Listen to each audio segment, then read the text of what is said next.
Welcome to the Film Frenzy podcast. My name is Benjamin, and I'm here with Carter and apparently Alexa as well. Yeah. And we are we're here to talk about all things film. So that means TV, movies, story-based video games. Yeah, I count it off every week. I don't know why.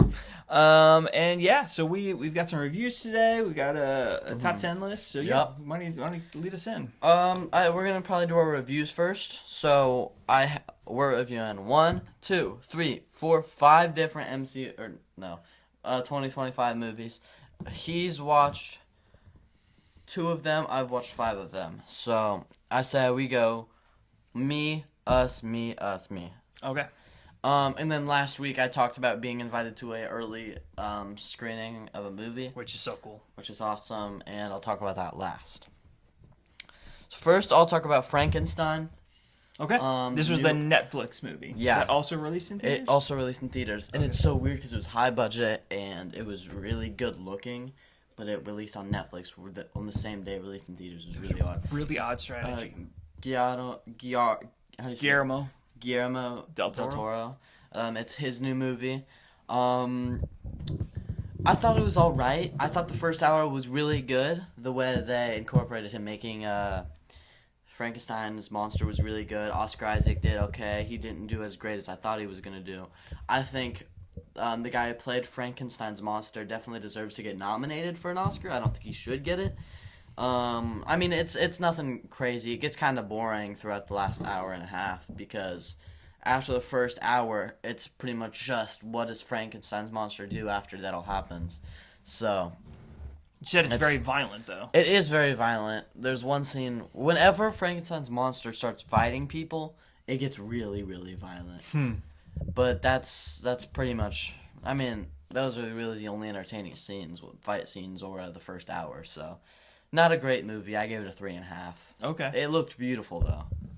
Oh, interesting. Well, I mean, Guillermo del Toro, he's pretty accomplished director.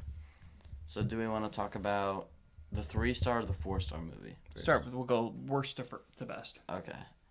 Playdate. we watched Playdate, the new Kevin James / Alan Richardson movie.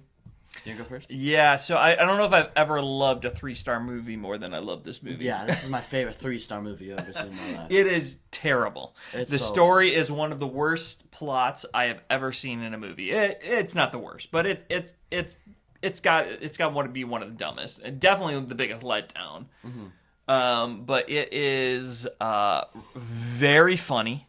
Hilarious. I think a lot of the funny parts are how bad the movie is. Yeah, that's true. But I do think Alan Richardson and Kevin James. Thank you. Kevin James do play off of each other pretty well, so there are some funny moments. Oh yeah. That are genuinely supposed to be funny, but yes, there are some funny moments about how terrible it is. Like but one of my favorite, you mentioned this before, by the way, we've been bad about announcing this. We are not a spoiler-free podcast. So if you do not want spoilers, you probably don't want to watch us. But one of my favorite scenes, I think one of the funniest parts of the movie is when Alan Richardson is just chucking kids against the wall. Yeah, just killing a bunch of kids. We talk about on the podcast every once in a while how about movies don't show kids' death. Yeah. In this movie, he's just hauling kids straight at the wall, and they don't wake back up. No, they don't get back up. Well, and at the end, they're clones, so they're not like humans, but still. Well, they are human though. They're live human beings. Yeah. At the very end of the movie, they walk away and blow up a building full of children. Yeah. So many kids died. So many kids hundreds dying. Of kids died. Yeah, it was just gonna be this like funny movie about this family meeting a different family who's like tied into not great stuff, and then this normal family has to go through this adventure, but it's like not this action movie I thought it was gonna be. It's like they make clones of each other. It's such a terrible reveal because they set it up so well. First of all, you get that great action sequence with Alan Richardson fighting in with the Chuck E. Cheese. What do they call it? Buck E. Cheese. Buck E. Cheese. Yeah. Oh, and they call it what's it called? Dick Duck. Is that what the social media platform's called? Yes. But they it's a great fight scene, and then you have this great reveal moment where he's like, oh, he says something about his dad. He's like, oh, that's not my dad. And you're like, what? Yeah, he just took me. You're like, oh, this is getting really interesting. Yeah. But then you find out he was like a clone. And then you find out he was his clone, and you're just like, are you stinking kidding me? That's just awful. Yeah. But it didn't ruin the movie for me because it was still super enjoyable. Again, it's a 3-star movie. It's not. I mean, a 3-star movie for me is like a good, enjoyable, solid movie, but it's definitely not one of the best movies I've seen this year. But I laughed harder in it than I have in, except for, we'll talk about this one later, but except for maybe the Christmas one, A Violent Night. Yeah. I laughed pretty hard in that one for similar reasons. But anyway, we'll talk about that in like 3 weeks. Yes. Playing Dirty. I watched a movie called Playing Dirty. It's an action movie with Mark Wahlberg. It's a 2025 action movie. It sucks. It's the shortest review I've ever given. I said, it's just a crappy action movie. That's all you're gonna get. It's all the movie is. It's just a crappy action movie. Like, there's nothing else to get out from it. It's all I can really say about it too. It's not. What'd you give good. it? 3-star, I think. Oh, you gave it that high, huh? Because it's still enjoyable. Oh, okay. Is it funny ever? Because I mean, Mark Wahlberg usually is pretty amusing. Yeah, I'm gonna double check what I gave it actually. I mean, it's kind of funny at some points. Like Mark Wahlberg does pretty good in it. It's pretty low on my ranking. I mean, I like it. Yeah, I give it a 3-star. I like it less than I like Playdate. Yeah. Because Playdate it's a bad movie with something redeeming about it. It has very funny moments. This is just a solid movie. It's okay. It's an okay movie. Yeah, just an action movie for the sake of action. Okay. The Running Man now. Okay. I really like The Running Man. Where did I? Yeah. Let's do our stars. I give it 4-star. Well, we're supposed to we count and say it out of 10. That used to be our thing. Out of 10. Yeah, but give me 1 second. So share some thoughts on it real quick. I thought it was really fun. There was a lot of really cheesy moments here and there. I like Edgar Wright. I just watched Baby Driver.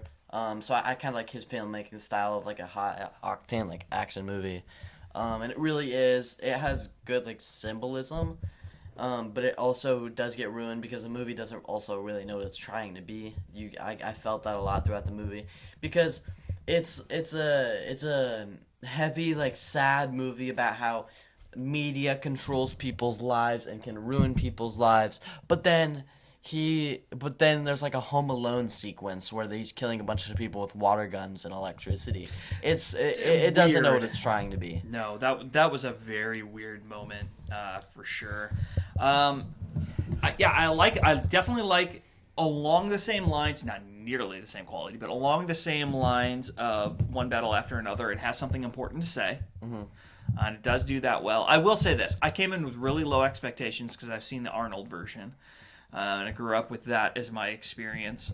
Forgot that Stephen King wrote it, which means there is some good material in there. Stephen King wrote The Life of Chuck, by the way. Oh, I did know that, actually. Yeah. So Running Man... pretty good, but like you said, it didn't know what it wanted to be. It was silly at times. It was really silly at times. And just the way they rushed the girl into the storyline. There was a lot of moments that were really, really. That's the whole movie. It was so rushed. Yeah, especially the beginning, and then the girl, and then even Michael Cera. Yeah, this is a movie we felt. Have we already reviewed this on the podcast? No, we just talked a lot about it. Okay. This is a movie that I think benefits really, really, really, really, really well from being a miniseries. I agree. I think one season like TV show, that movie that would have been a lot better as a TV show. And not like 12 episodes or anything. Keep it short, but that's what it felt. It felt like very episodic. Yeah, it split itself like the beginning. Then there's the point where he, like the first day, and he's like training or to be a part of it or the audition. His friend, and then starts. His friend dies. His friend gets tortured, and then this third episode's kind of like he goes this run downtown. He gets confronted at his hotel. Then the next episode, he finally meets up with Michael Cera. Yep. And then the girl he episode. leaves Michael Cera, and then it leads into the next episode, with the girl episode, and then there's the final episode on the airplane. Yeah. That's what, six? 7 episodes, yeah. Oh, shoot. I didn't even mean to do that. Uh-huh. That's definitely what it should have been, and then it would have been a lot better. I definitely think so. But I really did like Glenn Powell. Is that his name? Mm-hmm. I really liked him. I want to see him in Morals after that. Yeah, he was very good. But yeah, it was so out of 10. What are we giving it? 3, 2, 1. I've given a lot of 3, 2, 1, 8 out of 10. 7.2. I've given a lot of 8 out of 10, so I'd give this an 8 out of 10. It's got a lot of problems for me. One of the dumbest moments of 2025 for me was when he's in the car, again, spoiler, in the car with this girl. She completely changes her entire outlook of her life. Completely revolutionizes how she views the world after talking to this guy for, no joke, less than 5 minutes. Yeah. I'm like, what? I mean, again, imagine if that car scene was like 15 minutes long. Yeah, at least. Or spend a day together, something like that. I get it. So, yeah, that was weird. But I just had so much fun with the movie throughout. Mm-hmm. It's like there's a lot of problems. 7.2 is too low. I'm going to 7.8. 7.8. Okay. But yeah, I had so much fun with the movie. I was really excited for the movie, and I met my expectations maybe a little bit lower. If It definitely exceeded mine just because I had such a bad taste in my mouth from the Arnold one. Yeah. I don't like Arnold, so. Yeah, I used to love him too. That's Really? a funny thing, yeah, when I was a kid. These glasses are getting uncomfortable. Edith, Edith is getting uncomfortable. you can take them off. No. I'm not going to take them off to the end of the episode. It, like, tickles my nose. It's like, I don't know. What I'm going to do is, I'm going to read my review I wrote for, Marty's, that was the. Yeah, you just blew it. Marty Supreme. That's the movie I got invited to see. I'm going to read my review, because I don't want to give spoilers away. And this review doesn't have any spoilers, and I feel like if I just freestyle, I'm accidentally going to say Yeah, because spoilers. I haven't seen it yet. I'm dying to see this movie. Okay. First thing I want to say is thank you, Letterboxd, for letting me have this amazing experience. I can finally review it because the embargo was lifted. But I typed this right after I left the theater. This movie was insane. Most chaotic movie I've ever seen in a good way. It's not a boring ping pong movie. It's an action-packed movie about somebody who's literally trying everything to achieve their dreams. Timothée Chalamet might not win an Oscar because this year has had some really great talent, but he better get nominated. And everybody did incredible. He's the only one I see getting an Oscar. I also have a big bias because this was my first early private screening, so it was a great first experience. The crowd was so alive. When a funny part happened, the whole crowd laughed, and it happened a lot. The movie was hilarious. And I said it was the funniest movie of the year. I started crying laughing at one point because the movie had one of the funniest moments in the movie, and the security guard in the back was snoring really, really loudly throughout the whole movie. and like, you think that's the security guard had the weirdest snore ever. It was like it was Nobody woke him up? Nobody, because he sat in a row nobody else sat in. It was the wheelchair row. Mm-hmm. Nobody else sat in that row, so he sat in one of the chairs. Somebody would like come over and nudge him on the shoulder. Wow. And the whole movie, and everybody was laughing after. I felt bad for the guy. He woke up and he was like, "Oh crap." At the very end, because somebody woke him up when the movie ended. No. That has nothing to do with the movie, but I just wanted to mention it. Some of the movie shots are so cool looking, and man, you get very tense whether you think somebody will get shot or think he'll lose the match. This movie is everything but predictable. The amount of time I said what on earth was happening was crazy. The movie definitely should win one Oscar for soundtrack. It was so perfect. And I do think Sinners will win for soundtrack, but it doesn't change the fact that Marty Supreme's soundtrack was so incredible. Are you talking about the film score? Yeah. Film score. Okay, so soundtrack's a little different. But okay, gotcha. Yeah. I can't say this enough. Everybody needs to see this movie. That's my review. That's all I'm going to say for it. Awesome. So I'm just curious to get as much as you can. I don't know if some of this will be forever embargoed, but what was the experience like getting? Because I've never gotten to go to an early screening of a movie, especially when you said there were industry people there. Mm-hmm. It was awesome. Like, you go to a movie theater, obviously people who come there have come to see the movie, right? But it's such a different feeling because you walk in there and there was a line. Like, there was a line to go in. The theater wasn't open when we got there. And we got worried because we thought that meant we weren't going to get in because the line was pretty long, and we got in. We had to sit in one of the front rows because the entire back was either people who worked on the movie or worked for A24. So it was I had a lot of feelings. It was cool hearing everybody around us was talking about movies, whether it was A24 or Timothy Chalamet movies. Everybody was talking about movies. And it was funny hearing a bunch of these opinions. And then it was cool knowing that when we hear about the critics, this is what the critics are saying. We were in the theater where the critics were sitting. Yeah. It was a really cool feeling knowing that. Looking at the back to see reserved for A24 employee, I don't know, it just felt cool to see that. And when you walked in, the screen said private Marty Supreme screening, and there was no previews in it at all. It was just the movie. Yeah. So it started right at 7. It was awesome. I haven't been to technically I haven't been to an early screener. I did get to go play some music at Sundance Film Festival, and so awesome. I did get to go see a screening at Sundance. So that's not technically an early advance screening but I get the feeling like every restaurant you went to when I was there, but everybody around you is a director, an actor, a producer. And it was really cool to be in that environment. It was really interesting. I want to go to a film festival so bad. It was so cool. Someday we're going to go to a film festival. And Sundance is no longer in Park City, Utah, which is really sad. That's where it was founded and they moved it.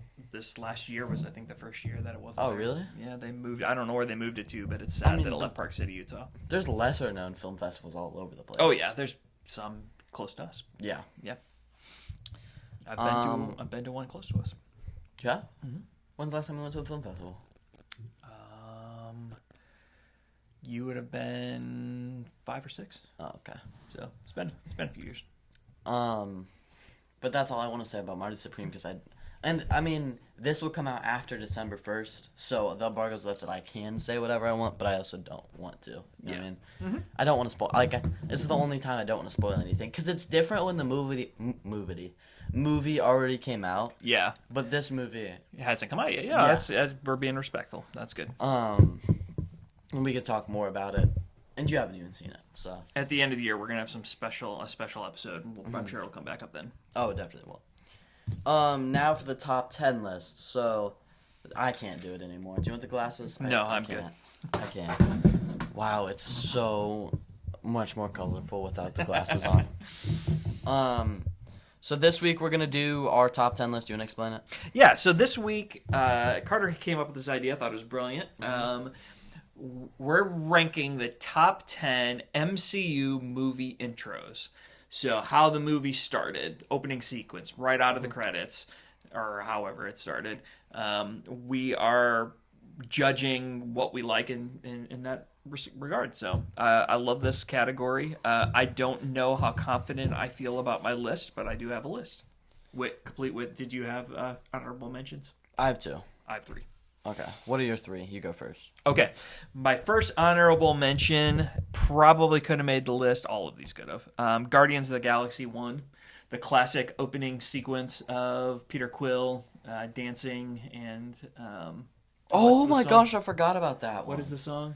Come and get your love. Yeah. Such a great opening sequence. Okay. Oh, I forgot about that one. That should be... Actually, I'm going to add it to my list. So, Guardians of the Galaxy 1...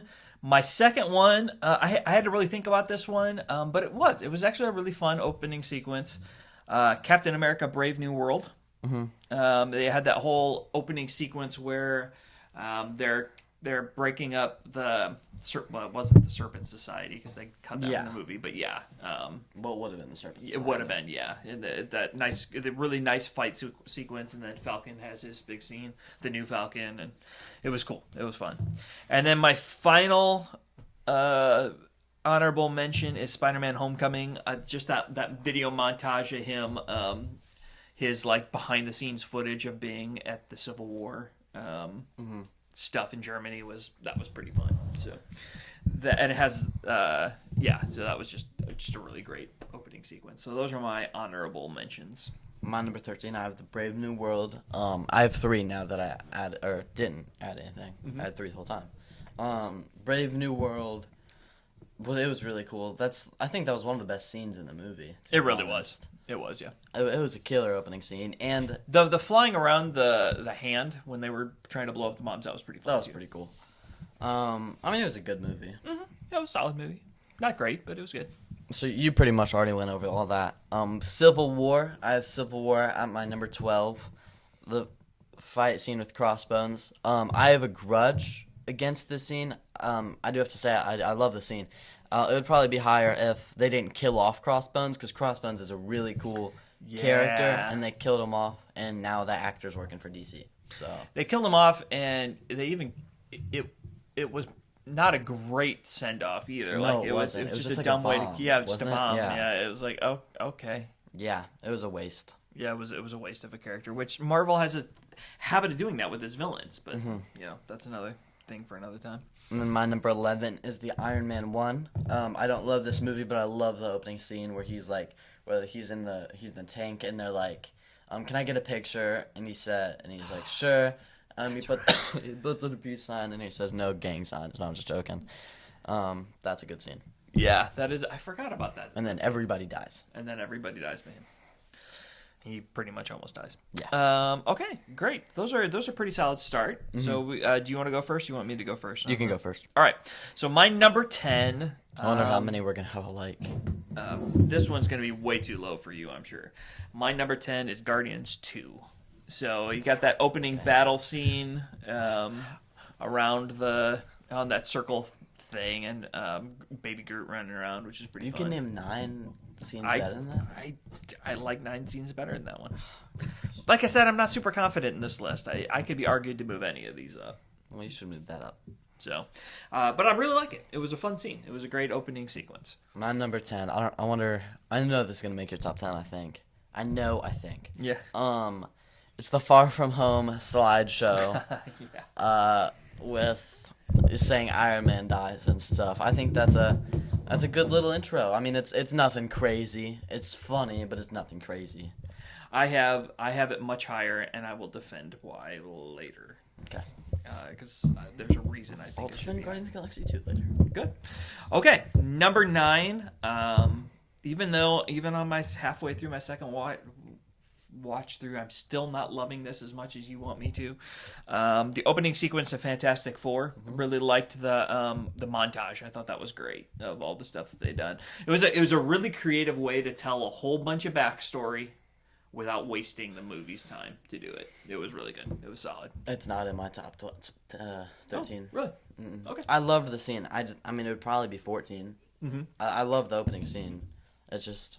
It's good. It was really it made it almost more on creativity than the actual scene itself. Like, I just thought it was a really, really creative way to not just introduce backstory, but to give us those. Oh, so you can walk away from the film feeling like you really got to see the Fantastic Four fight, because you don't really get a ton of it in this movie. I mean, yes, you do have the big final battle, but there's not like a lot of fighting in this movie. It's not a super action-packed movie. I mean, it doesn't mean it's not. No, it's not. It's not a knock on it, but that just gave you that taste of action at the beginning. I mean, yeah, it's still third best MCU movie ever. But, No. better than No Way Home, by the way. Oh my gosh, that is dreadful. That take. Oh, my number putrid. 9 is Guardians of the Galaxy 1, the Come and Get Your Love scene. It's an awesome scene. The whole Chris Pratt saying, I'm Star-Lord, then the dude says, who? That's really funny. Him singing. And then in Infinity War, when they enter that. Or no, it's Endgame. Oh, it's so funny. Yeah, and like punch. Doesn't he like knock him out? Yeah. He looks so stupid from far away, but it looks kind of cool in the way they do in Guardians of the Galaxy 1. Then far away looks so dumb. Yeah, it was, and I think that's a pretty iconic, just MCU scene in general. So I mean, I love it. It's really good. That's great. All right, we're at number 8. Yeah.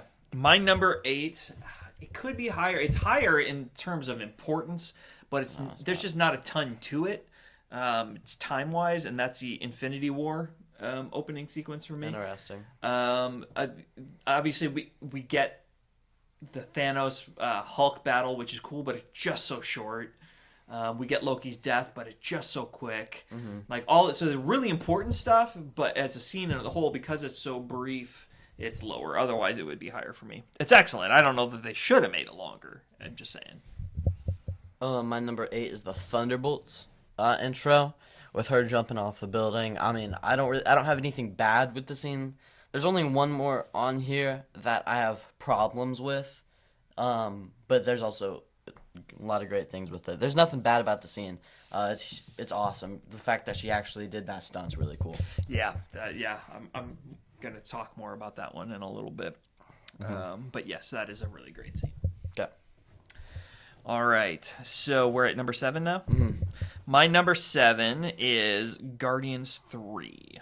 Wow. Okay. So that is the. Go ahead and describe the scene, since it's Well, you know this I'm gonna movie talk better. about it later. Okay, then never mind. Don't describe the scene. We'll describe it later. I really like it. It could be higher. I think I don't have it higher because my favorite character is probably Star-Lord. He doesn't play a big role in it. He's a funny role in it, but I don't know. It's good. It's great. There's nothing negative to say about it. My number 7? Yeah. Where I'm at, number 7 is Age of Ultron, the Winter fight. It's a really cool scene. I mean, they're walking through that winter fight. Why is it? Oh, because they're walking in the snow. Yeah, I was right. The snowy place, like the forest, and it's a really cool scene. Language, funniest line. Yeah, it's a great line. There's a lot to say about it, and I'm going to say a lot about it. That is much higher on my list. Really? Oh yeah. And so I will defend that later. Number 6, this one also could be the only reason this is this low is because I don't remember it. I can't separate it from what happens later in the movie. Okay. So and this is Deadpool and Wolverine. I don't remember how much of it was. It's the entire fight of him fighting the TVA, and he's dancing, and it's like. But they show that later too, don't they? No, they don't. Okay, I'm just confused. It should be higher. I'm gonna leave it there because I don't want to edit the thing. This should be higher, but it's number 6 right now. Okay. Deadpool and Wolverine. My number 6 is the last one I have a problem with. I'm gonna move it up. Okay. So anyway, go ahead. So you have Okay, to say, so yeah. Oh, come on. you have to say what your number 6 is now. Yeah, give me 1 second. So my number 6 becomes. All right, let me just check here. Okay, my number 6 becomes Spider-Man: Far From Home, and this is why I think that one is so important. The scene itself is funny. The video, the really poorly done transitions, like it's everything. High school AV club, like it's great.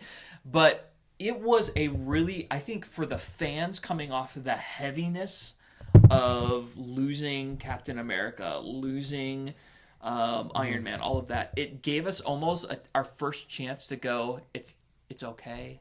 It was like partially like heartwarming, but we also got to laugh about it, which felt good. Like it was an important moment coming off of Endgame, I think. So that's why it's ranked higher. Well, I mean, I just have it so low. It's because it's like 4 pictures, and then like I can't give that lower than a really cool fight scene. Yeah, I just think it was a moment that MCU fans needed to heal from Endgame. I mean, yeah, I get that. My number 6 is Infinity War, the Hulk versus Thanos. This is the only one I had a problem with, because this is the last time you ever get to see Hulk and you see him lose. I don't like that. Yeah. Hulk being Hulk, you mean? Yeah. But Loki's scene was just, I love Loki's scene in it so much. And the Hulk versus Thanos fight is awesome. Heimdall dying, the fact that right after Ragnarok you seem so happy, and then that it really shows how powerful Thanos is. I feel like, and I think it's really cool. My problem with one, I love that we have a Hulk line, and then he comes. I mean, that's just great. I get that Thanos is ridiculously powerful, but I feel like they super nerfed Thor. When you think about it in context, Thor became like super Thor at the end of Ragnarok, and then he's basically just captured in that sequence. Like but that shows how powerful Thanos is. It does, but I feel like they could have shown him doing something. Just because he became the god of thunder in such a powerful way at the end of Ragnarok, and then all of a sudden he's just a normal Avenger. But he's the only one who ended up surviving. True, and he is the one who he's the one who almost kills Thanos at the end. I don't know. That's just my take. My number 5, which now I can. Yeah, it's it's my turn to say number 5. You just did number 6. I haven't said number 5 yet. So I gotta talk. Oh, okay. So my number 5 is Captain America: Civil War. I like it because it's an Avengers sequence. I totally agree with you that they nerfed. What was his name? Crossbones. No. Crossbones. Wait, the bad guy? Yeah. Yeah, Crossbones. Yeah. But I love the whole opening sequence is great. Just all of it. I mean, it's really good. I love that they didn't fully win at the end of it. I just think it was all really good and it set up the movie really, really well. Oh yeah, I mean it set up the Sokovia Accords perfect. Right? Yeah, I would almost argue so far on the list this is the one that had the most, because a lot of times Marvel opening sequences are almost like just a fun way to start the movie. They don't like matter as much to the rest of the movie, where this one sets up like not just the end of this movie, but like what comes out of it. I think my 5 and my 4th both do. Okay. So this place, I think Guardians of the Galaxy 3, the creep rocket scene. That's because that's your 5? Yeah. It sets the tone for how the movie's like the group's really struggling. You see everybody's struggling in their own way. Peter Quill is just so drunk, sad that Gamora left. Rocket's like sad to listen to the creep. I just love the scene overall. It's such a cool scene. The way they follow Groot walking throughout. Yeah. Not Groot. Rocket. Rocket. Yeah. It's really well shot. I love it. Which is weird when you're talking about a CGI character, but yeah. Yeah. No, it's my 4th favorite MCU movie. Okay. Above No Way Home, by the way. Which is just awful. It's just such a horrible take. No, it's not. It's not Above No Way Home. I was wrong. Okay. It's I was right gonna under. say. It's right under No Way Home. Okay. Yeah. No Way Home is definitely better. It is a very good movie though. Number 4 for me is what should have been number 4. It wasn't earlier. Is Deadpool and Wolverine. Okay. Still super fun, super funny. Just a great opening sequence. You still haven't named one of them, and I don't think it should be any higher than number 4. Is Avengers Endgame. The Hawkeye scene. That's another one I think sets the tone for the movie really well. It shows how, like, you're already really sad about Infinity War. You see all our main characters go, but I feel like Endgame shows more. Like, everybody's losing something. Like, I don't know, Hawkeye losing all of his family, that's really rough. Like, It didn't make my list. That's crazy. But you're so convincing me why it should have, though. Yeah. I guess the reason I didn't is just because it's only about one character and the movie is not. But you're right. What it represents and everything is bigger. They should have made it. And explains why Hawkeye comes back out of retirement. Yeah. It what sets up, obviously, the Hawkeye show. And yeah. You're right. It should have made the list. I don't think it would be that high for me, but it should have made the list. Yep. Number 3. Number 3 for me is Thunderbolts. And it's that high purely because of the fact that stunt was real.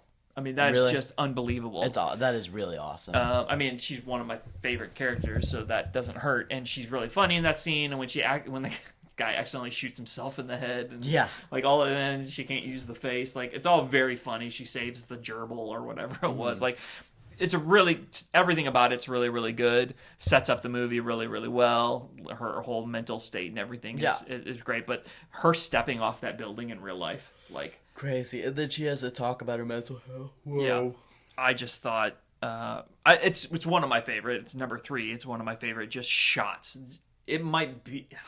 It's one of my favorite Marvel cinematic shots when it starts with her just talking, just the narration, and then it pans out and she steps off the. That's just gorgeous. It just couldn't be better.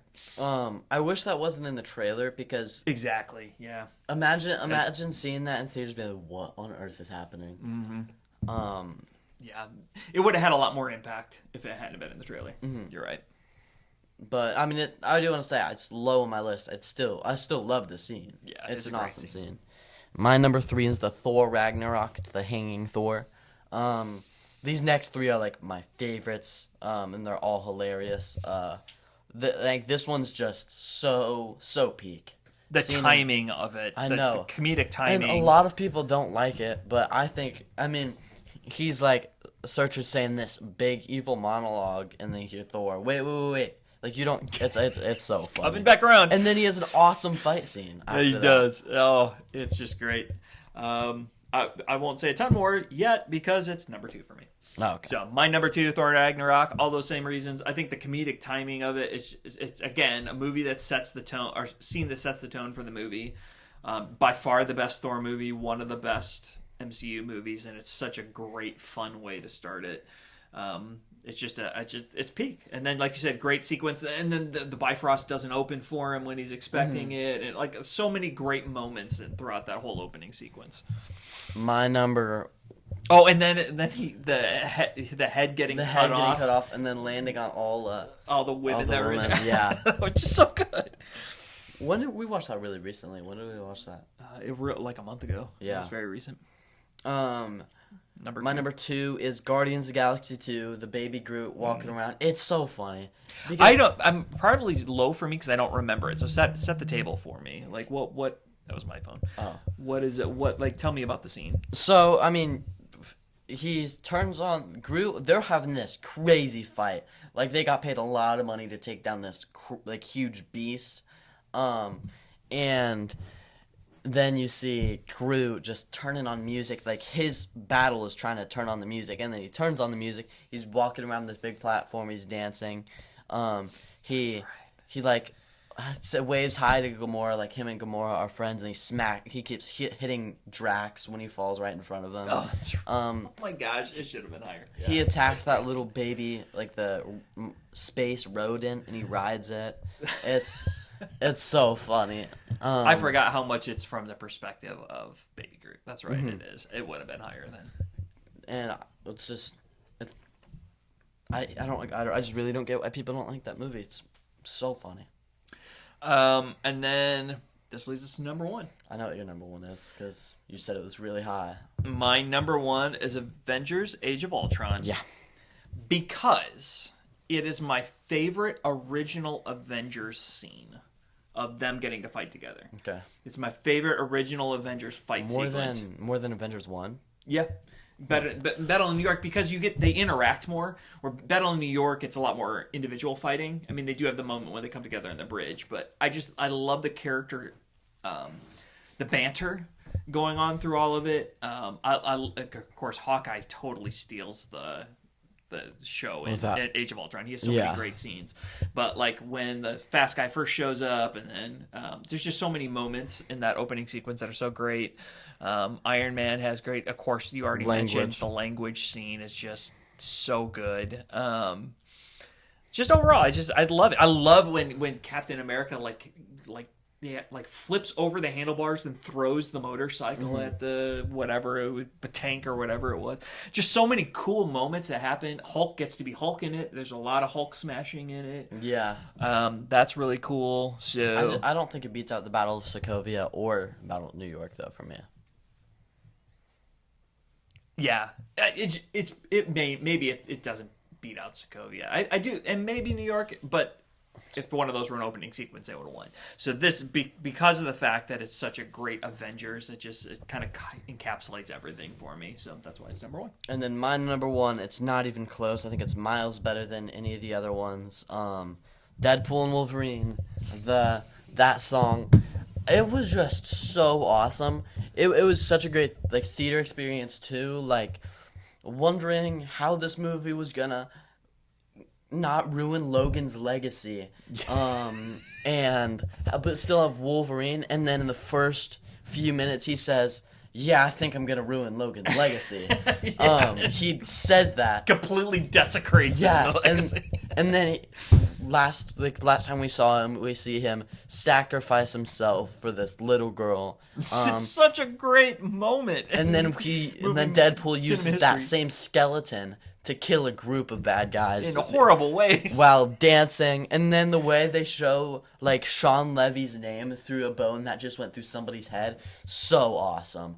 It's one of my favorite scenes. It's the best scene in that movie. It's one of my favorite MCU scenes in general. It is a really, really I think it was sequence. when we did the top 10 superhero battle scenes, that might have been in my top 3. It might have been. Yeah. I think it was. Yeah, it might have been.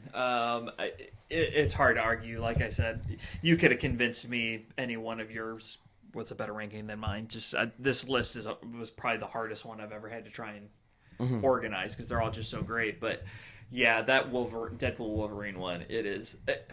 Now that you've described it again more, I'm remembering more of it. It probably would have ended up higher even than I moved it to. So. And I just watched it in like August, so it's still fresh. Oh, it's so good. That movie's so good. I have no idea where we're at time wise. Me either. I'm gonna check. Yeah. Well, hopefully we're at least 30 to 40 minutes. Because if we're not, what to do? Okay, we're at 43 minutes. Okay. It's gonna be shorter than last episode. That's fine. So that's about all. I think we've covered all of the movie reviews. Is there any more movie news? Because we ended up not hitting some movie news from last time. We didn't say the Punisher thing. Yeah. So it was confirmed from a pretty high up source. I can't remember what the source was. Punisher is not going to be in Daredevil Born Again season 2. Punisher is not going to make an appearance. What do you feel? It breaks my heart. It ruined my day when I saw that. I love Punisher. I love John Bernthal. And the fact that I'm not going to get to see him. I mean, it's because that confirms that the special is coming out, which also makes me happy, but like, I don't know if it's worth it. To me, the character of a Punisher and the character of Daredevil are such great polar opposites of each other that they play so well together on screen. Like, I get that I'm going to get Punisher in both Born Again or Brand New Day and Born Again and the special, which is great. I'm still going to get my Punisher fix, but we don't. That doesn't make up for the fact that we don't get the interplay between Daredevil and him. Imagine Jessica Jones, somebody who kills but also feels bad, and then Daredevil, who's somebody who feels bad and doesn't kill, and then Punisher, somebody who kills and doesn't feel bad. Like that. That trio would have been so good, and we're not going to get it. We're not going to get it for a while. If that report is accurate. Which, I mean, would it be the first time that we've gotten false information? No. August, that Doomsday Part 2 reveal. We thought it was true no matter what. Well, I mean, this one came from a high up source, but they have intentionally misdirected us before. Yeah. So I'm holding out a small amount of hope, just a small amount of hope, that he's still going to show up. But I don't think it's. I think it's me. I mean, they've definitely said this person's not in this project and he's in that project. Like they explicitly, and it's not this big of a reveal, but they explicitly said. Like, Tobey Maguire's in No Way Home. There's No Way Home. Yeah. So, there is a chance, but just the way it was revealed and everything, it was just... I think it's true. I think it's true. Yeah. I think it's gonna be true, unfortunately. So, still gonna love it. It's still gonna be Daredevil, still gonna be peak. I'm still super glad. To me, I mentioned this off screen to you. I think that there's a chance. I don't know why. I can't even really defend it. I can't quantify it. But because of the fact that Punisher's not going to be in it, it makes me feel like there's going to be another name that's going to pop up, another cameo. Well, I think that would be Jessica Jones. I think in addition to Jessica, I think it's Jessica, because she's not a cameo. I feel like there's going to be another. I don't know why. I can't quantify it. I just feel like we're going to see another, whether it's Mike Coulter's Luke Cage or I don't know. I just feel like we're going to get at least another reference to somebody else in there. I mean, that could happen. I don't doubt that could happen. So, but yeah, that was sad news. Do we have any other movie news? I don't think there's any movies coming out. I don't think we have any news. I think there are some movies coming out. Any new announcements or anything. I mean, no, not that I could think of. We talked about Last Ronin being canceled or shelved last episode. Yeah. Okay. Thank you guys for watching, and see you guys next Tuesday. Stay salty. Yeah.